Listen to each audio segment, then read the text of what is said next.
Welcome to LOA Today. I'm Walt Thiessen. I've been doing this podcast since September of 2012, and boy, are my lips tired. This is your daily dose of happy. We are so happy you decided to join us today. And actually, my lips are kind of tired today, to be perfectly honest, because this is my second show back to back. First, it was cryptocurrency. Now we're going to talk about relationships and betrayals and all the post-traumatic betrayal syndrome that goes along with that. So we're kind of covering the gambit today, but that's okay. Or the gamut, excuse me.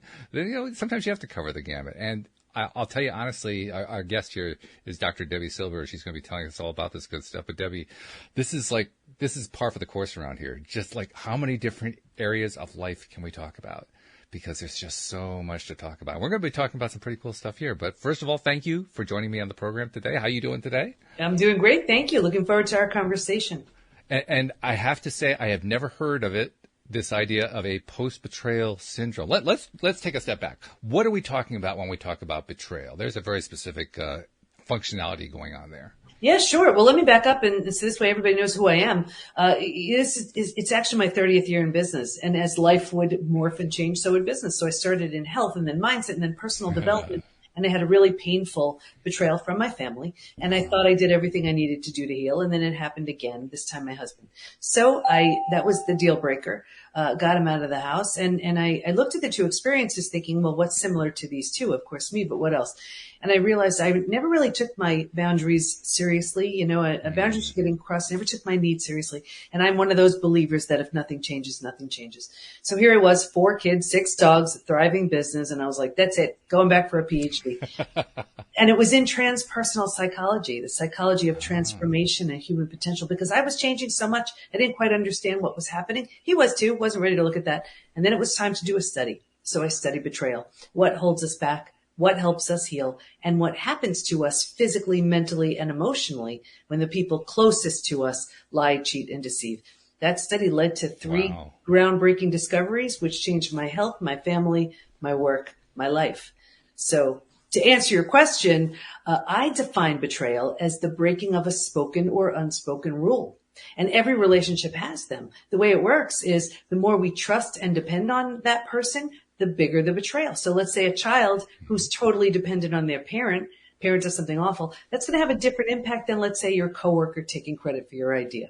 Still a betrayal, different level of cleanup. Different feeling, yeah. Different experience, different level of victimhood, the whole 9 yards, really. Mm-hmm. By the way, when you mentioned health, it cued an idea in my mind.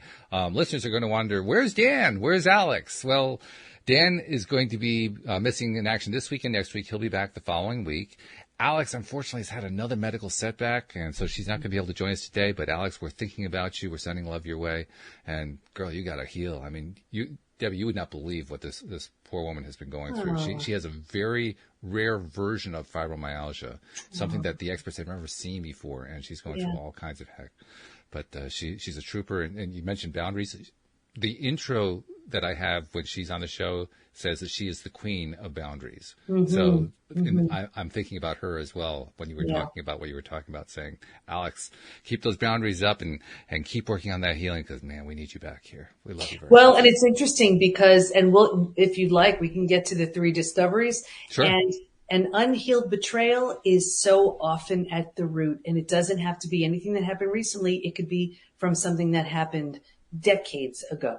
And when I share one of the discoveries, you'll see the different symptoms, illnesses, conditions, even disease that are so common. Well, all right, then let's not waste any more time. Let's dive into it. What are the 3 breakthrough areas that we need to know about? Sure. So the first discovery was originally I was studying betrayal and post-traumatic growth. And post-traumatic growth is I kind of look at it like the upside of trauma. How that I love that, the upside of trauma. Yeah.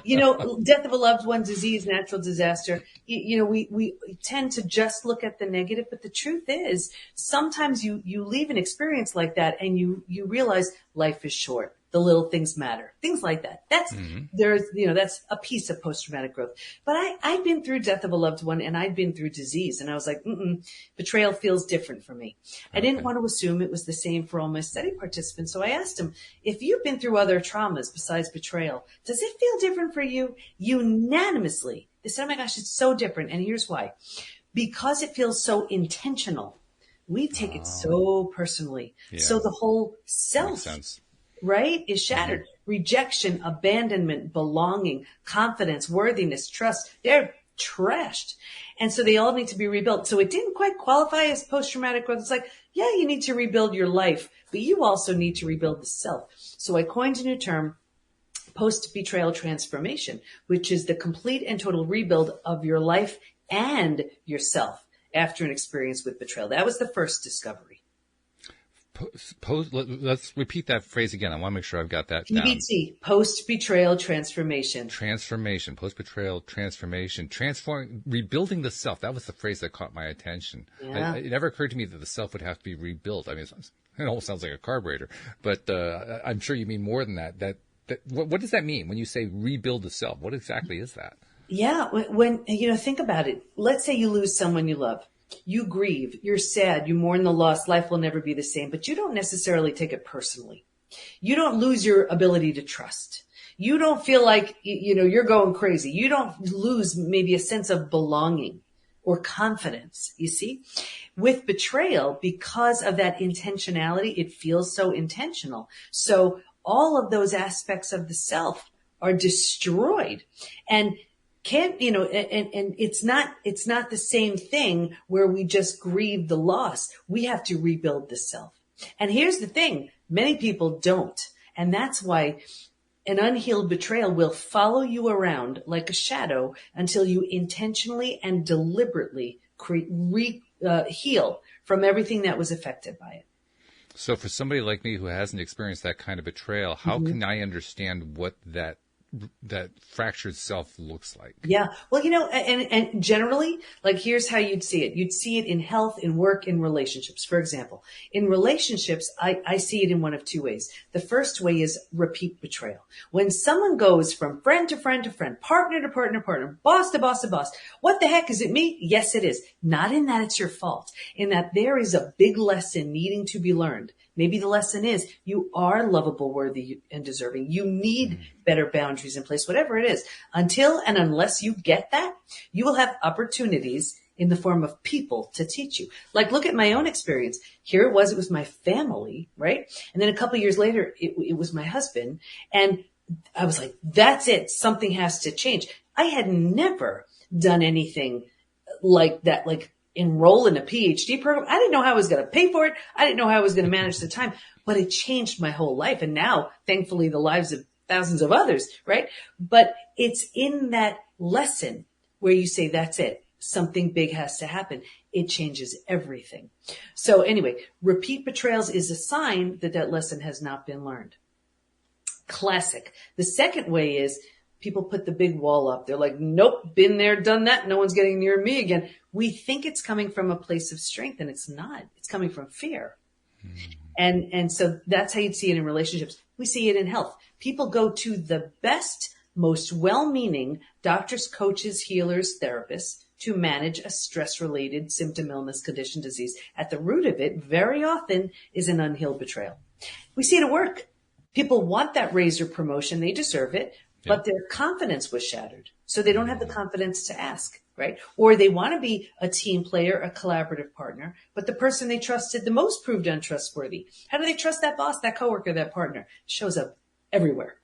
What you're describing, I've never been through the kind of betrayal you're talking about, but I have been through the experience of feeling shattered because I couldn't get to where I thought I should be able to get to, and where I just literally had never had the confidence to accomplish whatever it was. In my case, very early on, I was always a very, very introverted person growing up, extremely introverted. I was put it this way, I went to my 40th year high school reunion, and the most popular girl in the class came up to me at one point and said, I had no idea you were as tall as you are. I'm 6'8", so I'm pretty tall. And as I thought about it, I realized, well, yeah, when she last saw me in high school, I was 6'6". In my junior year, I was 6'4". My sophomore year, I was 6'2". So I could kind of understand it. But it also occurred to me there was probably another reason why she was never aware of it. She never saw me. I was always in the background. I was always in the shadows. So later on, when I tried to figure this one out, when I tried to do sales, I had nothing to fall back on. I had no training. I had no experience. My parents couldn't help me with it. I had no teachers. And I kind of pushed myself out there, and I actually made sales my first time. And then I just got into the total fear mode, and it almost destroyed me in a sense. Mm-hmm. It didn't really, but it felt like it at the time. It felt like I was being destroyed. What I actually learned later on was it was actually strengthening me, but I didn't know that at the time. In fact, we have a Debbie, by the way, who's in the live stream, and she just made a comment in the live stream. She said, "Truth, I found my inner strength after my husband of 25 years abandoned me. Honestly, it was the best thing that ever happened for me." That's what happens. But that's what happens when you're moving towards post-betrayal transformation. I'd love to get to the other two discoveries so Debbie can see exactly the work she's done. Okay. So the second discovery was that there's this collection of symptoms, physical, mental, and emotional, so common to betrayal. It's known as post-betrayal syndrome. Now, we've had probably 70,000 plus people take our post-betrayal syndrome quiz on our site to see to what extent they're struggling. Now, here's what's so interesting. Men and women, just about every age is represented. Almost every country is represented. Every few months I pull stats from the quiz. Would you like me to share them? Yeah, sure. Go ahead. Okay. So, there's a question. Here's the thing too. We've all been taught time heals all wounds. I have the proof that when it comes to betrayal, that's not true. Oh, okay. Because when there's a question on the quiz that says, is there anything else you'd like to share? And people write things like, my betrayal happened 40 years ago and I can still feel the hate. My betrayal happened 35 years ago. I'm unwilling to trust again. So this stuff stays with you until you intentionally and deliberately heal it. So anyway, here are some of the statistics. 78% constantly revisit their experience. 81% feel a loss of personal power. 80% are hypervigilant. 94% deal with painful triggers. The most common physical symptoms. 71% have low energy. 68% have sleep issues. 63% have extreme fatigue. 47% have weight changes. Now, in the beginning, maybe they can't hold food down. Later on, they're using food for comfort. 45% have digestive issues, and that could be anything. Crohn's, IBS, diverticulitis, constipation, diarrhea, anything.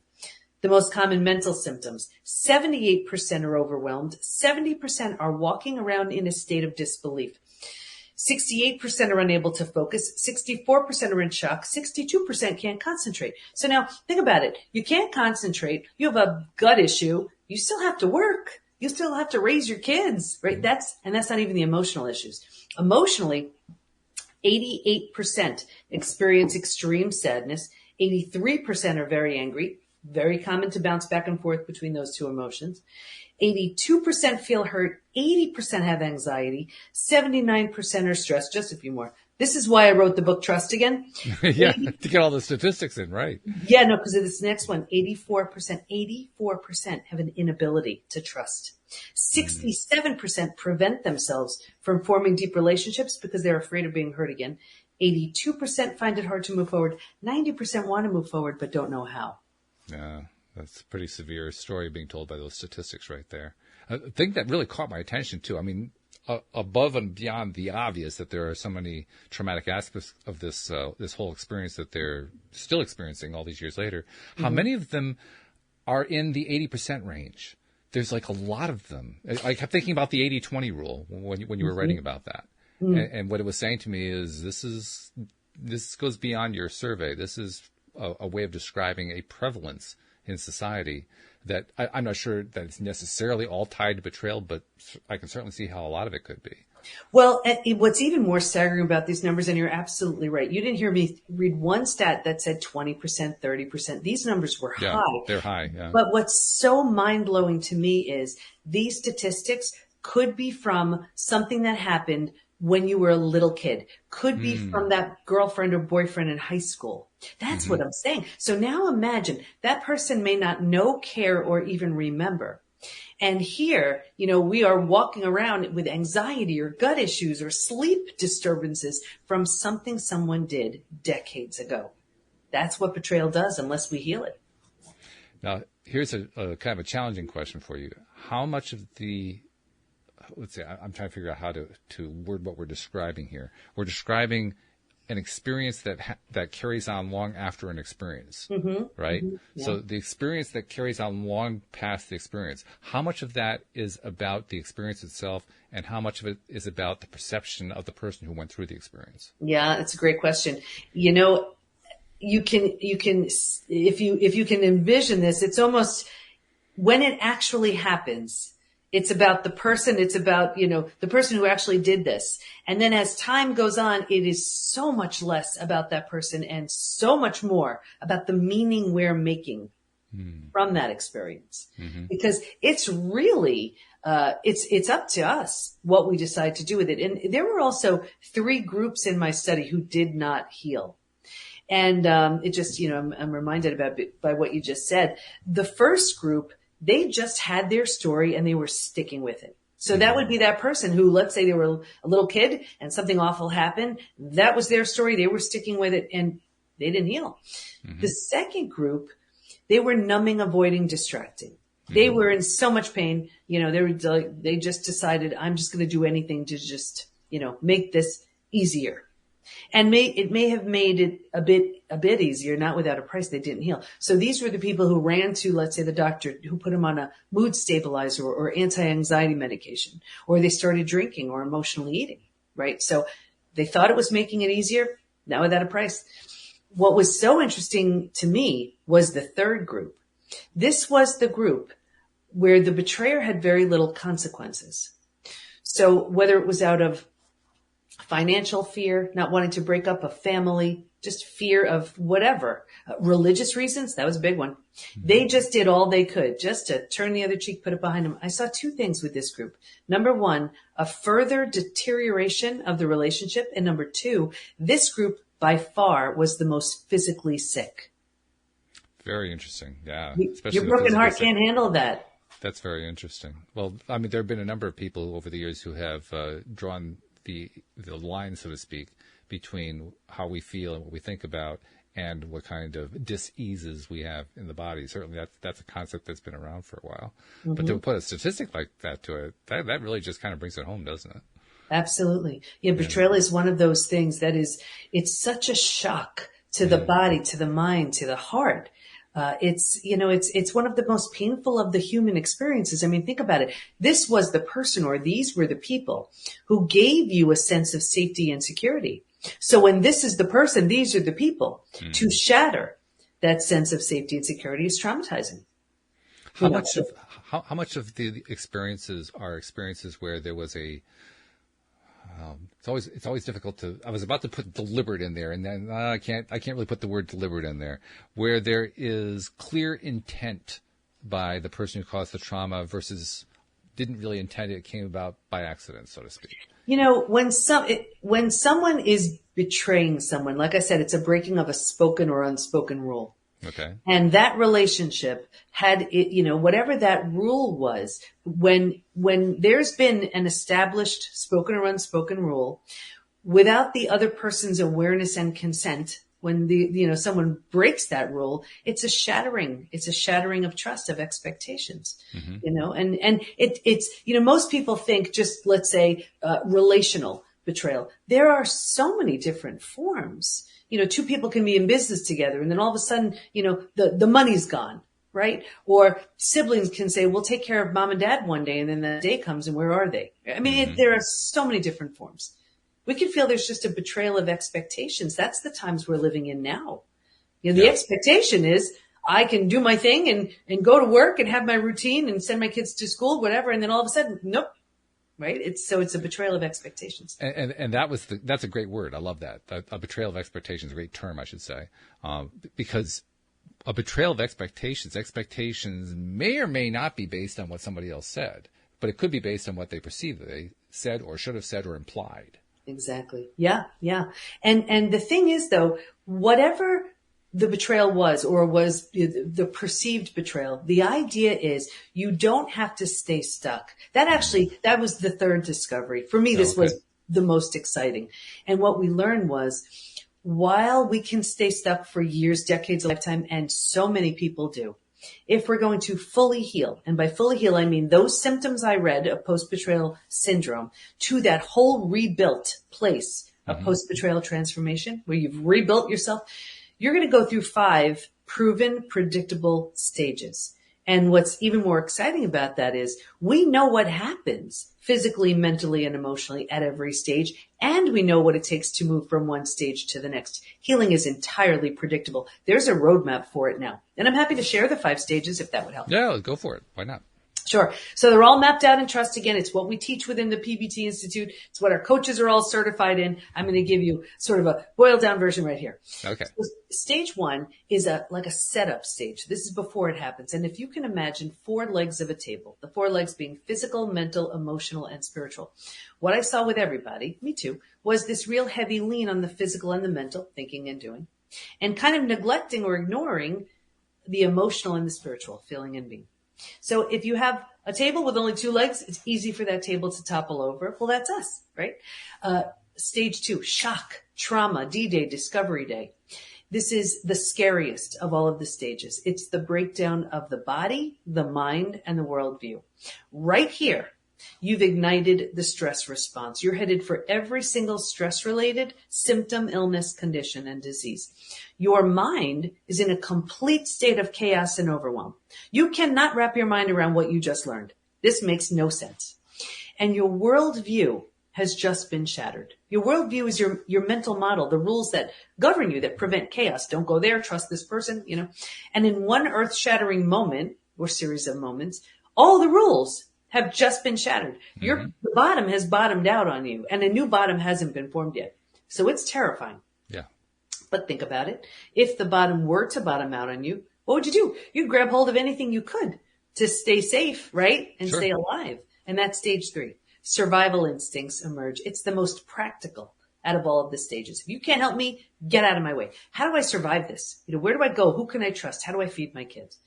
Here's the challenge though. This is by far the most common place to get stuck. Most people stop and stay in stage 3. And here's why. Once you've figured out how to survive your experience, because it feels so much better than the shock and trauma of where you just came from, we're like, whew, this is good. It's not good, but we don't know that. And because we don't know there's a stage 4 or stage 5, transformation doesn't even begin until stage 4. But because we don't know there's anywhere else to go, we start planting roots here and parking here. And 4 things happen. The first thing is you start getting all these small self benefits from being here. You get your story. You get to be right. You get someone to blame. Sure. Right? You get a target for your anger. You get sympathy from everyone you tell your stories. Yeah, right. You don't have to do the hard work of learning to trust again. Can I trust you? Should I trust you? Forget it. I'm not trusting anybody. So you plant deeper roots. You're not supposed to, but you don't know that. And now because you're here longer than you should be, the mind starts doing things like, well, maybe you deserved it. Maybe you're not all that great. Maybe this, maybe that. So you plant deeper roots. You're not supposed to, but you don't know that. Now because these are the thoughts you're thinking. Well, this is the energy you're putting out. And like energy attracts like energy.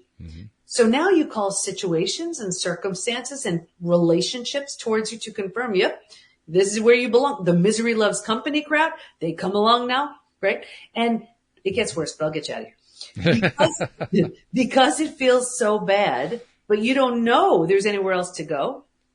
You don't know you don't know what to do to escape this. So right here, you resign yourself. You're like, this stinks, but I have to find a way to get through my day. So you start using food, drugs, alcohol, work, TV, keeping busy, whatever it is for you, just to numb, avoid, and distract yourself from what's so painful to feel or face. So think about it.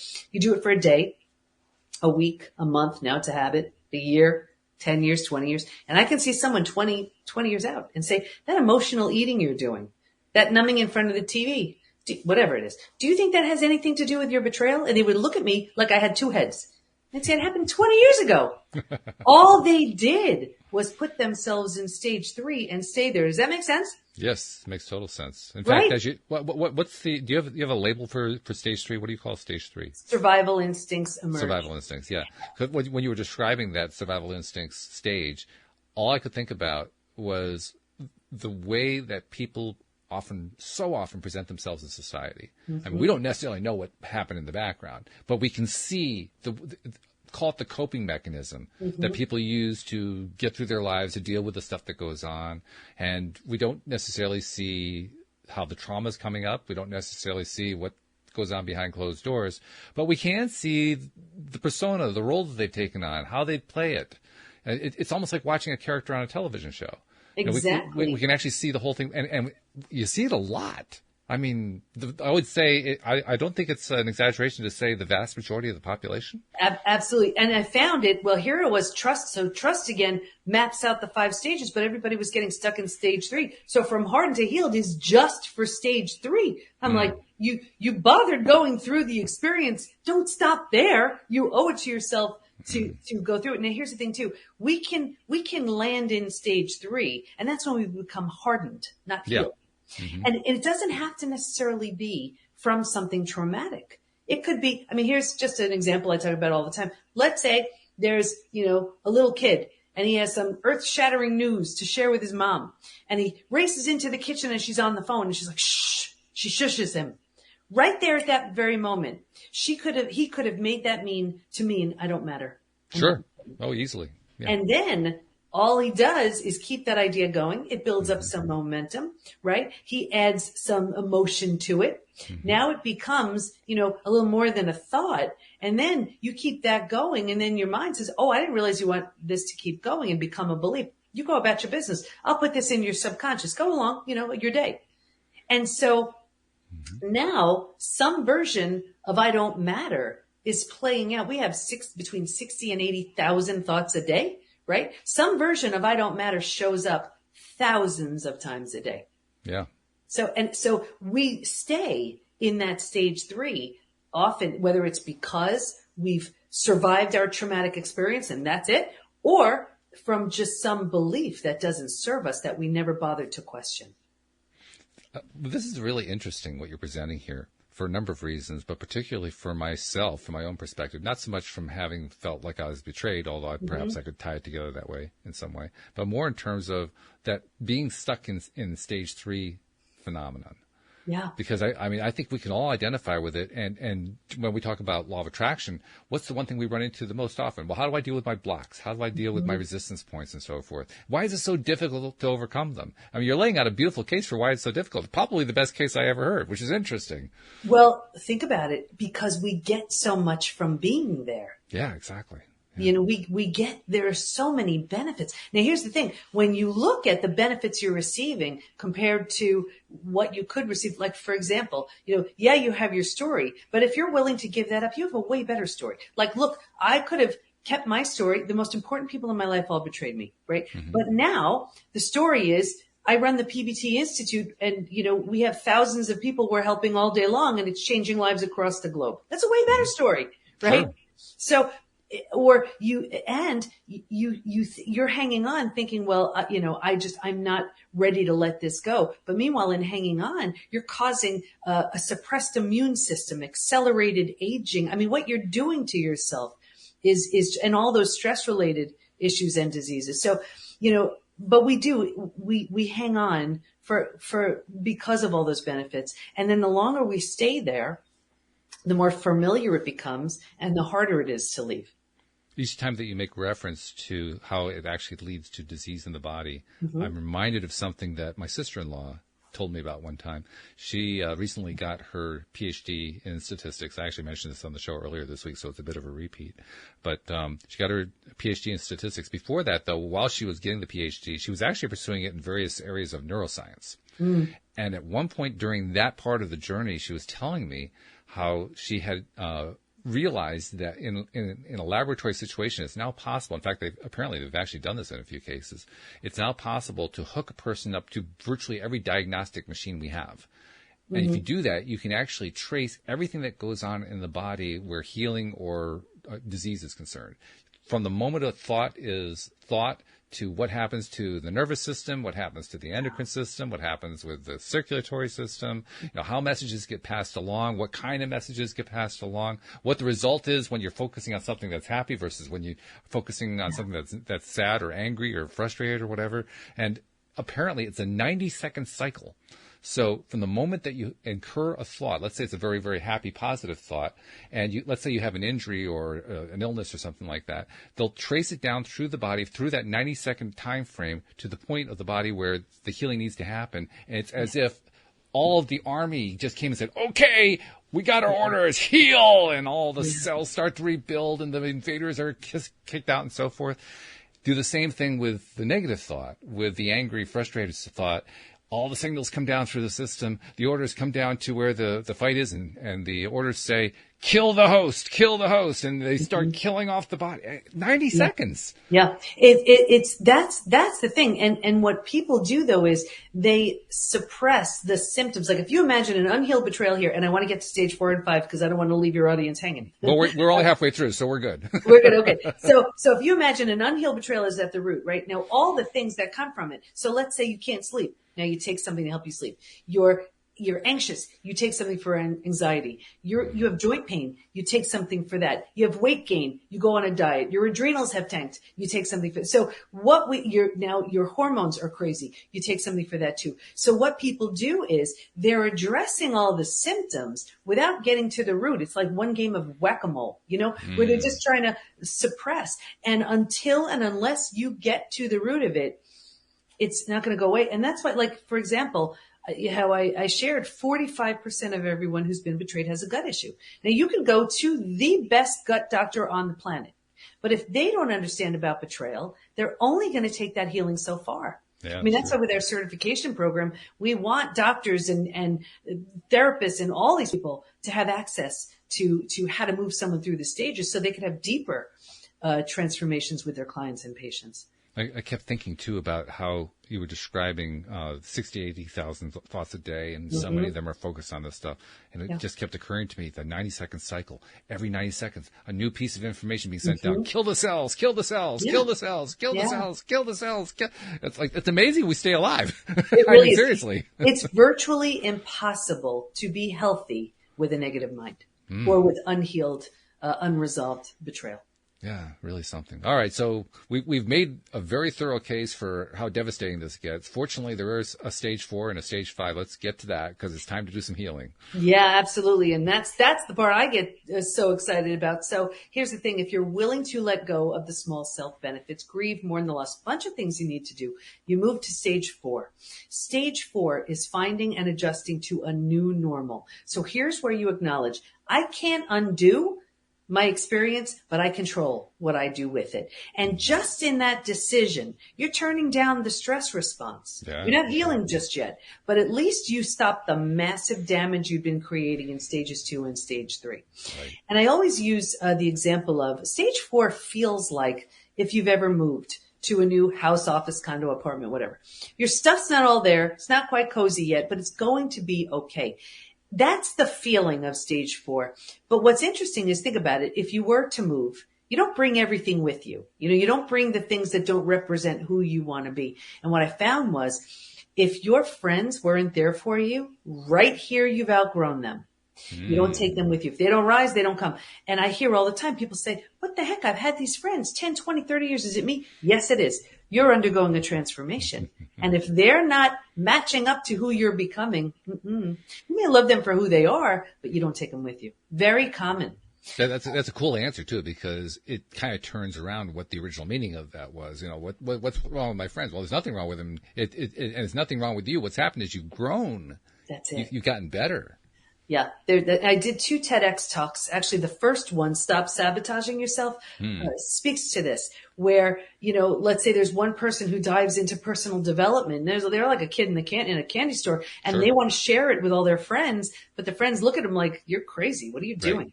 So what do? They can either let go of all the personal development stuff because they don't want to outgrow their friendship, or they just keep going and look at the friends differently. Very, very common. Anyway, when you're in stage 4, you're making it cozy mentally. You're making it home. You move to the 5th, most beautiful stage. And this is healing, rebirth, and a new worldview.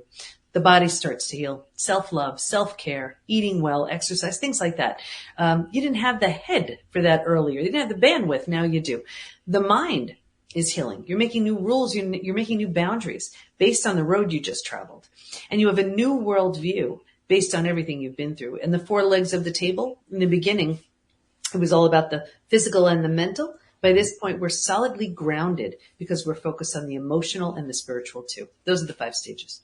Now, the obvious question is, stage 5 sounds wonderful. You're in stage 3. How do you get to stage 5? Yeah. You know, I'm going to give you another visual too. You can, if you imagine a trapeze, right?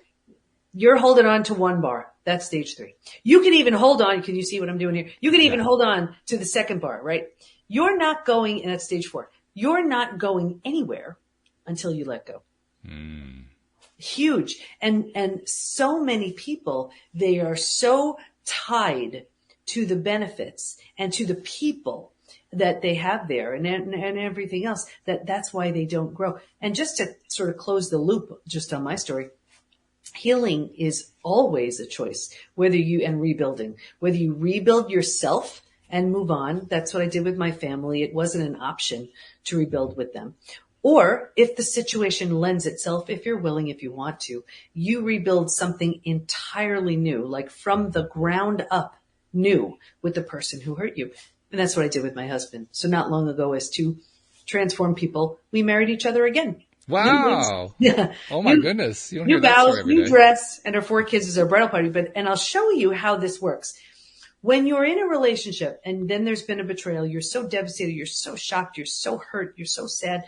And then you just want that feeling to go away. And the biggest problem, this is where people go wrong. They do this. No. Once there's been that betrayal, and this is your opportunity to grow. So here's what happens. And this is all we do within the PBT Institute. We help that person grow physically, mentally, and emotionally. Now, if you're so tied to this person and you're doing this, you know what you're going to do? You're going to sabotage yourself because you don't want to outgrow them. But you like it here, but you're going to keep sabotaging yourself. And then you know what you're going to do? You're going to say, well, why can't they do this? Because they're not ready. So when you do this, but if you're so committed to them, all of a sudden that day comes where you get this, where they're like, ooh, what happened to you? And you're like, oof, I'm really not interested in you. So the whole idea is you do the work to get here. If this person, you know, they may say, I better step up my game to meet the strength of this person. But if they don't, you've simply outgrown them. You go your own way. Either way, if this is where you live, this can't help but show up. So in my case, that was the deal breaker. So I did this. My husband on his own, he did this, and we met back up here. By the way, since most people are only hearing audio, you have to Oh, my goodness, I'm sorry. That's all right. What Dr. Debi was doing, she had one hand representing where she was growing to, the other hand where the other person was, and she was raising the first hand much higher than the second hand. That's where she was describing, well, you're up here and he's down there. And yeah, that makes a whole lot more sense when you know it that way. Yeah. Oh, sorry about that. That's all right. No problem. When you were also describing that, it was making me think about one particular category of people whom I have encountered a lot and who it's very common among young people, often among young women. That is, you see it on social media all the time. People saying, how do I get my ex back? Like and they're all about that. It's like it becomes almost self-consuming. The way that they're trying to do that. And I imagine that they're thinking to themselves, well, Dr. Debi got her ex back and it all worked out great. Then there must be something I can do. So what can I do with my ex to make him come back? Yeah. Well, let me tell you something. If your ex hasn't completely and totally transformed and you want that ex back, you need a tremendous amount of work. Here's where you do the work, because unless and until everything changes, the only thing you can expect is more of the same. You know, it's like, after a betrayal, there is a complete and utter death and destruction of the old. That is the only way you can birth the new. But what people want to do is they just want to patch it up, you know? And I use this analogy. I used this in the second TEDx, Do You Have Post-Betrayal Syndrome? And it was about a house. And here's the difference between resilience and transformation. Resilience is restoring, bringing back, you know. Transformation is a whole trauma and transformation, a whole different thing. So using that analogy of a house, let's say the house needs a new boiler. You know, you get a boiler. That's resilience. Let's say it needs a new roof. You get a roof. That's resilience. Here's trauma and transformation. A tornado comes by and levels the house. Yeah. A new boiler's not fixing it, and Not a new really. roof's not fixing it, and both aren't fixing it. And here's the thing. You have every right to kick and scream and cry and mourn the loss of your house until your last breath. However, should you choose to rebuild the house, you don't have to, but if you choose to, why in the world would you build the same one? Why not give it, right? Why not give it everything the old house didn't have? Why not make it so much better and so much more beautiful? That's the opportunity. But if all you want to do is get your ex back, how do you know what sort of work they've done? How do you know if they've transformed on any level, right? If you just want them back, that's an opportunity for growth. So much. Well, plus from what I've seen, most of the people who post this kind of thing, they figure it's the ex's problem. Yeah. And they want to know what can I do to fix the ex? Yeah. Well, here's the thing. When it comes to so much of this does have to do with the ex, but you can't fix them. You can't fix them. They have to want to fix themselves. Like here, I'm going to give you another analogy because these analogies just show you exactly what I'm talking about. I look at trust like a brick wall. And the only way I know of to build a brick wall is brick by brick by brick, right? Every opportunity someone has to show that they're trustworthy. That's one brick in the brick wall. But now imagine, and that's why it takes a long time to build. But imagine now the person who built the brick wall shatters the whole thing. You could look at the rubble of bricks and say, I don't have the least bit of interest in watching that thing get rebuilt. Totally fine. Walk away. However, if you're willing, that would be the only thing to ask of you, the person whose trust was shattered. The other person has to be a really good bricklayer. And it goes back up the first way it went up, the way it went up the first time, brick by brick by brick. Every opportunity, they have to show that they're trustworthy. That's one brick in that brick wall. But here's what I see. I see the person shatters the brick wall. The person who's been betrayed, trust is shattered, sees the person who shattered it isn't really all that interested in building the brick wall. So they're like, fine, I'll do it. No. That's why you never feel safe. That's why you never trust. That's why you don't feel that sense of safety and security. It doesn't work like that. They try to make it work like that. They try very hard. Very, very hard. And that's why they keep having repeat betrayals. Because if that's what they think, if that's all they think they deserve, and I get it. They're sad, they're lonely, they're, heartbroken. I understand that. But I also know in the work we do within the Institute, this is the opportunity for you to become a version of yourself that will blow your mind. The version that is birthed, that we see in stage 4 or stage 5. I mean, these people are, and I see it with our members, they're just there's this sense of happiness and joy and confidence. It's earned. It's earned. And there's a saying, and I've been saying this for my 30 years of business. And everybody, you may want to write this down. That's my way of saying write this down. Everybody get your notepad out. Yeah, here we go. Because it applies to every single thing. Ready? Easy now, hard later. Hard now, easy later. Take your pick. Like it's going to be one of those two. Now, here's the thing. When it comes to healing from betrayal, it is all about hard now, easy later. But what people do is they don't like the feeling. They don't want to get uncomfortable. They don't want to feel these things. So they just go, easy now, easy now, easy now. And then the hard later is always there. Well, it also occurs to me that the idea of safety, the idea of, there's a feeling of safety in the similarity of the situation. So I can kind of pretty easily conceive of somebody saying, well, yeah, I do want to build the old house the way it was because that's safe. I know that house. I know exactly, I can trust that house. That house works for me. Regardless of what actually happened inside the house, I can trust the house. Well, you know what it is? It's not safe. It's familiar. Very big difference. You're hitting all my favorite words. I love this. Right? Just think about it. If it was safe, the house wouldn't have crashed, right? It wasn't safe. It was only familiar. Just like everything else that it once wasn't. Familiar, it was unfamiliar. So the whole idea when you're rebuilding yourself from the rubble that betrayal creates, the new version of you, and betrayal lends itself to really creating a new identity. You take all the parts you love, you leave behind everything that no longer serves, and you build a version of you that is waiting, that is ready to be birthed. But that's because you did the work. It's earned. I love that. I love the fact that you used the word familiar because what people call the comfort zone, I refuse to call it that. I call it the familiar zone for exactly the reason you just described. Yeah, so when that came out of your mouth, I said, oh, this is great. I'm loving this. Yeah. So it's not safe. It is. It's just familiar. That's it. It is. Yeah. Doesn't mean it's good. In fact, it's usually a case of settling. Mm-hmm. I'm going to settle for this thing because I think that's about the best I can get. That's stage 3. That's how you know you're in stage 3. Yeah. You're just thinking that's that resignation. Well, this is the way it's going to be, so I better get used to it. No, it's not. It's what you're settling for. What is it that you think enables people to get out of that? Where does the breakthrough come? You know, it can come from when the and I mentioned this in the first TEDx, when the pain of where you are becomes greater than the fear of the unknown. Yeah. That's when you jump. But it's that the pain has to be either the pain has to be so great, or there's just this profound wake up call. And that's where, those traumas are the best things ever because they shake you up. They wake you up and they have you questioning things.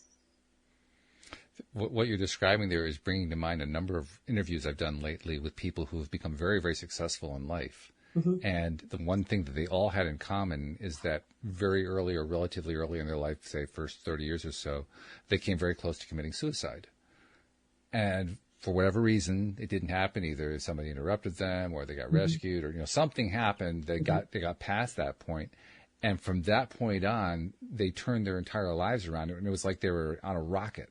And they just flew to a destination they couldn't have even dreamed of when they were dealing with what they were dealing with all those years ago. Exactly. When you see the happiest people, the most successful people, it's not like they haven't been through something. They have perspective and the gift. And I think everyone's obligation, if you've been through something, you're kind of obligated to share that, shorten someone's learning curve with what you know. But it's that gift of, what darkness is. So you can appreciate, joy. It's a very different perspective. But if you haven't been through something, you're sort of coasting in the middle. That doesn't mean it's good. You're just coasting. I'm reminded of 2 different quotes that I heard. One comes from Will Smith, the actor. He was doing sort of a live stream little thing on his phone that he posted on Instagram. And he was talking about the role that failure plays, not just in an actor's development, but in anybody's development, and how he was really waxing poetic about the value of failure and how the really successful people have no fear of failure. They fail over and over and over and over until they finally succeed. And everybody says, whoa, what an amazing person that is. It was so easy for them. Well, it wasn't easy. They went through all these failures to get there in the first place, but they just didn't allow it to stop them. Whereas the people who don't get there, they get stopped by it. And I know what that's like to be stopped by it. I know what that feels like. So when he said that was meaningful to me. The other thought that came to my mind, the movie The Secret, which of course kind of kicked off the modern LOA movement. One of the lines in there that really sticks out in my mind comes from Jack Canfield, who is of course the author of the Chicken Soup for the Soul series. And he's talking about these traumas that go on, these messages that we get when we're growing up, and all this kind of thing. And his response is, well, everybody has those. So that's kind of like, so what? But your point here is, yeah, so what? Yeah. It's a different way of looking at the same thought. Yeah. And that's it. I mean, when you think about it, it's all our perspective. There could be 2 people in traffic. It's the exact same thing for the 2 of them.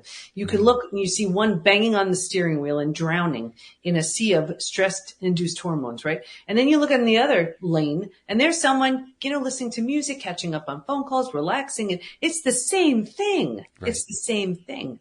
What the meaning we're making of something and how we move through it makes all the difference. In our happiness, in our health, in all of it.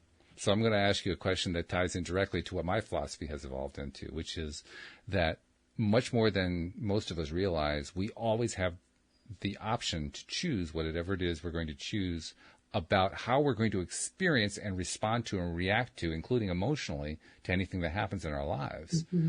And I remember the first time that concept was presented to me, my first initial reaction was, that's impossible. But as time went on, I had plenty of great teachers. That's one of the nice things about doing a podcast for 10 years. You get great, great teachers. Let me tell you, anybody you want good teachers, start a podcast. You'll love it. But the point is, I had some great teachers who kept kind of working on me as we're talking about all these different topics. And over time, I began to dare to experiment with, well, can I have a different, is it possible to have a different response than the quote programmed unquote response that you're supposed to have when a sad situation happens or a happy situation happens? Is it possible to experience what is normally called a sad situation and you have a happy response to it, or you have a laughing response to it? Or is that possible? And I shouldn't have been amazed, but I actually was kind of amazed. You really can. Mm-hmm, mm-hmm. And over time, I've learned more and more how to do that in my own life, and I've been encouraging other people to do the same. It sounds like that's a key portion of step 5 in your transformational stages. You're questioning your beliefs.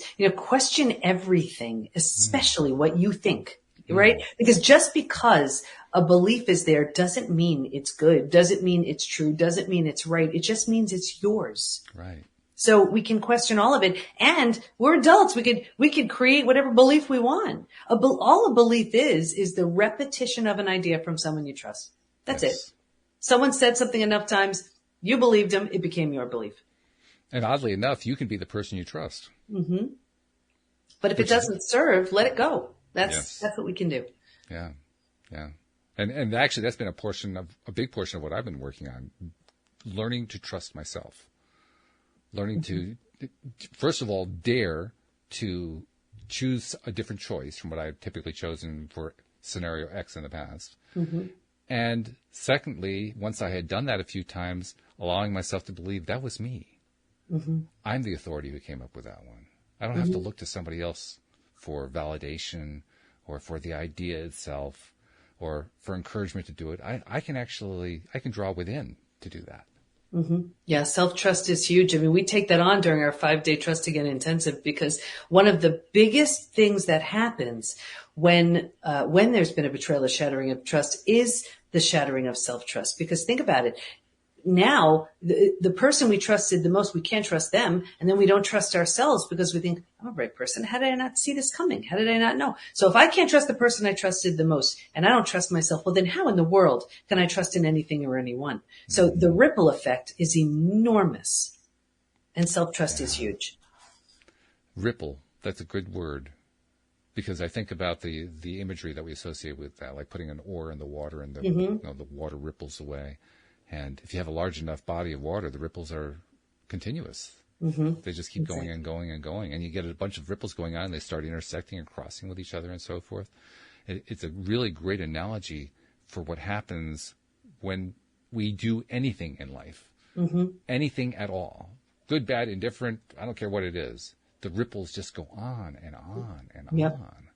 So it really does pay to kind of take control and say, okay, what kind of ripples am I going to put out there?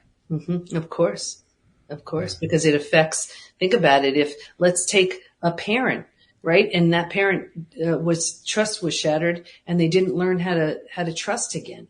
Well, then of course that's going to affect the kids. They don't know how to trust, and they don't know, who's representing trust and safety and security. I mean, it's enormous. This is actually then the root of generational trauma. This, what we really need to heal these things at the root. And it is so easy to repeat something. It's harder to break the chain, but when you do, you're free. I mean, we don't have to keep this going. Like I said, there's a roadmap. You can heal from all of it. You talked about the importance of tying in not just the physical and the mental, but also the emotional and the spiritual. Mm-hmm. And we've been touching quite a bit on the emotional side. Let's touch on the spiritual side for a bit here, which is going to be a little bit tricky because everybody has different spiritual beliefs. So my first question is, how do you accommodate for that in what you teach? Yeah. Well, I'll just tell you what the study proved. So the study showed that we moved towards everyone moved towards either the spiritual side of their religion. Some abandoned religion completely. They felt it wasn't serving them, or they weren't really practicing anything and became spiritual. And I was really curious about this. Why is this happening? Well, really for 2 reasons. One, we feel so disconnected from everything we had been connected to. So we need this sense of connection. So it provided that. And the second thing was, with this shattering of trust, we can't trust ourselves. We can't trust the betrayer. We don't trust anybody. We kind of eventually, at least I can trust in something bigger other than me. So it was really valuable in that way. And it's really a really important piece in moving towards post-betrayal transformation. If somebody is coming from one of those places like you just described, they've kind of perhaps left the religion behind, or they've dramatically changed the way they thought about religious values or something along that line, that's a new area. Now all of a sudden they're in uncharted territory, so to speak, at least for themselves. And that can be something that will drive you back to your familiar zone, your safety zone. So how do you deal with that? Because it's not, emotions, we can read up a lot about emotions. Physical, everybody can talk about physical. There's a whole bunch of stuff about mental. The spiritual side, that's a little bit more dicey because you got so many different viewpoints from so many different religions and spiritual journeys and so forth. Well, here's where you have to learn to trust this, again, with self-trust, and also to trust your intuition, your wise inner guide, your highest self. And if something doesn't feel right to you, then it's worth questioning. But what happens is, and especially with religion, we're told and taught, don't question it. Well, why is that? Because what would unravel if we do, right? So, it's everybody's entitled to believe whatever they want. And if it works for them, if it makes them feel good, that's wonderful. But if the rule is you can't question this, you just can't. Well, how does that feel in your body? Does that feel true and right to you? And if you were to question it, the whole thing may unravel. And again, just because it's a belief doesn't mean it's true. So I'm not suggesting anything other than question everything that doesn't feel right. Just because that belief has been handed down over and over and over and over and over again doesn't make it any more solid. It just makes it said that much more. That's all. And speaking as one who very early in his young life pretty much left an abandoned religion behind him, took a while to find my bearings after that. But once I found my bearings, best decision I ever made. Yeah. And I remember one of the best gifts I gave myself was just the gift of curiosity. And I said, just because I don't understand it doesn't mean it's not true. Yeah. And that's helped me in so many different areas. This has been great. I mean, first of all, Dr. Debi, thank you for taking the time to do this. Secondly, you can't leave without giving people more information about how to find out, okay, how do I learn about this? How do I start applying it? Maybe I might even want to join your task force, so to speak. How do they find you? Everything is at the PBT, as in post-betrayal transformation, thepbtinstitute.com. They could take the post-betrayal syndrome quiz, the healed or hardened quiz. They could see what stage they're in. They can sign up for our upcoming Trust Again intensive. Join our community where you work with our certified coaches. I mean, and everything we do is to know what stage you're in and just literally move you from one stage to the next till you're through stage 5 and beyond. And then you graduate, you're done. What's that 5-day intensive about? This is just a deep dive jump start into learning how to trust again. So, and it's like the 5th or 6th time I've done it. And some people come back 3-4 times. They get so much out of it. It's like if you've ever read a book more than once, you're in a different place, so you get more out of it. And you're going to learn where trust was shattered originally. It may not be where you think. You're going to see the version of you who is able to trust. You're going to absolutely see that vision of you. We're going to learn to strengthen your boundaries and BS meter. I mean, there are so many things we do in 5 days. It's an amazing, amazing 5-day immersive experience. Gee, I wish you could get more enthusiastic about it. Doing what I love. I can tell. That's wonderful. I love that you're doing what you love. Yeah. I mean, it's something I talk about a lot, encouraging people to do it, because it's not something that gets encouraged a lot today. So when I get a guest like you who obviously so patently loves what you're doing, I just smile from head to toe. Well, I mean, think about it. Betrayal stinks, but if you can, we see our members every single day from the point of they couldn't get out of bed to now these new businesses, these new relationships, a new relationship with their partner or a new relationship with someone else, new passion projects, all birthed because they were willing to take that opportunity and trust enough in themselves enough to do something. Love it. Dr. Debi Silber, thank you so much for joining us here on the program today. We appreciate it. Thank you, live streamers, and thank you to our podcast listeners everywhere. We'll see you all next time here on LOA Today. Goodbye, everybody.